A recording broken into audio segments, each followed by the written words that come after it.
السلام علیکم ناظرین، میں ہوں بلال اور آپ دیکھ رہے ہیں بلال ارشاد ٹی وی۔ ناظرین کرام، ہمارے معاشرے میں محرم کے مہینے میں شادی بیاہ سے مکمل پرہیز کیا جاتا ہے۔ البتہ محرم کے مہینے میں شادیاں نہ کرنا یا جو کرے اسے برا سمجھنے کے متعلق قرآن و حدیث سے کوئی دلیل ثابت ہے یا نہیں، آئیے آپ کو بتاتے ہیں۔ لیکن اس سے پہلے تمام نئے آنے والے دوستوں سے گزارش کرتا ہوں کہ برائے مہربانی چینل کو سبسکرائب کر کے ساتھ موجود بیل کے آئیکن کو بھی ضرور دبا دیں تاکہ مزید آنے والی تمام ایسی ویڈیوز کا نوٹیفیکیشن آپ کو بآسانی ملتا رہے۔ دوستو، محرم اسلامی سال کا پہلا مہینہ ہے۔ اس مہینے کی رسول اللہ صلی اللہ علیہ وآلہ وسلم نے جو فضیلت بیان کی ہے وہ اس کی 10ویں تاریخ کے روزے کی ہے۔ البتہ 9 یا 11 تاریخ کے روزے کا بھی ذکر موجود ہے۔ اس کے علاوہ دوستو، پیارے نبی صلی اللہ علیہ وآلہ وسلم رمضان کے روزے فرض ہونے سے پہلے یوم عاشوراء کا روزہ پابندی سے رکھا کرتے تھے۔ تاہم محرم کی 10ویں تاریخ کو نبی اکرم صلی اللہ علیہ وسلم کے بعد کچھ اہم واقعات بھی ہوئے ہیں، جن میں سے ایک سیدنا حضرت حسین رضی اللہ عنہ کی شہادت کا واقعہ بھی شامل ہے۔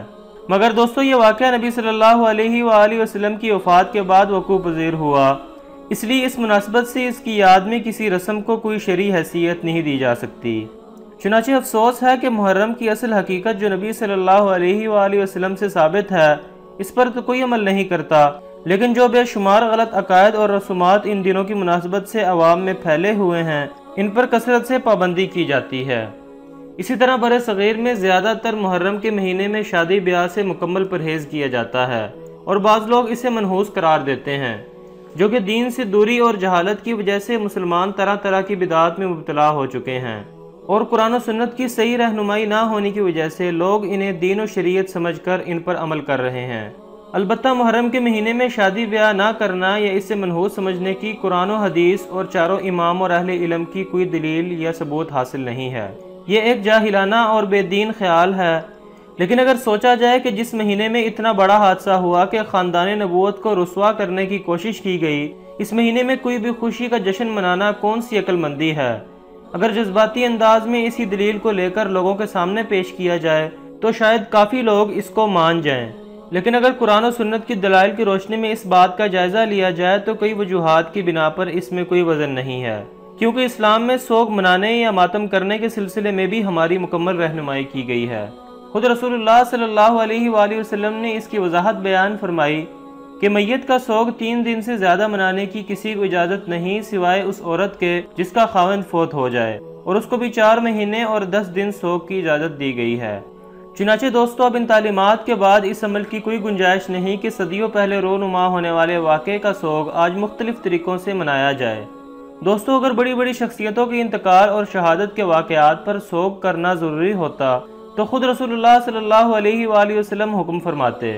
آپ کی حیات مبارکہ میں حضرت حمزہ رضی اللہ عنہ بڑی بے دردی سے شہید کیے گئے، اور ایک موقع پر قرآن کے 80 عالم دھوکے سے شہید کر دیے گئے، مگر نبی صلی اللہ علیہ وآلہ وسلم نے سال کے بعد ان کی موت کے سوگ میں نہ جلوس نکالے اور نہ ہی شادی بیاہ پر اس مہینے میں کوئی پابندی لگائی، اور نہ ہی بعد میں صحابہ کرام نے اس چیز کو اختیار کیا۔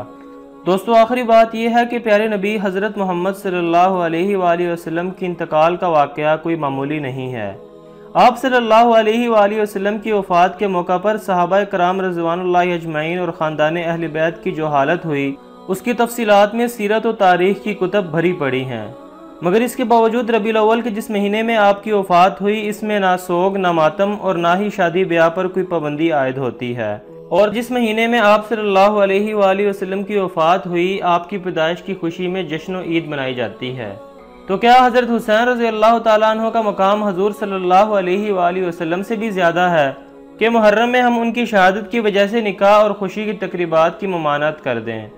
لہٰذا یہ ایک بدعت ہے اور دین اسلام میں اس کی کوئی حیثیت نہیں۔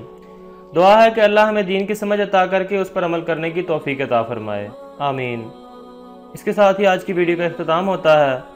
ویڈیو پسند آنے کی صورت میں لائک اور شیئر بھی کر دیں، اور ہمارے چینل کو سبسکرائب کر کے ساتھ موجود بیل آئیکن کو بھی ضرور دبا دیں تاکہ مزید آنے والی تمام ایسی ویڈیوز کا نوٹیفیکیشن آپ کو بآسانی ملتا رہے۔ ایک نئے ٹاپک کے ساتھ دوبارہ حاضر ہوتا ہوں، تب تک کے لیے اجازت دیجیے۔ اللہ حافظ۔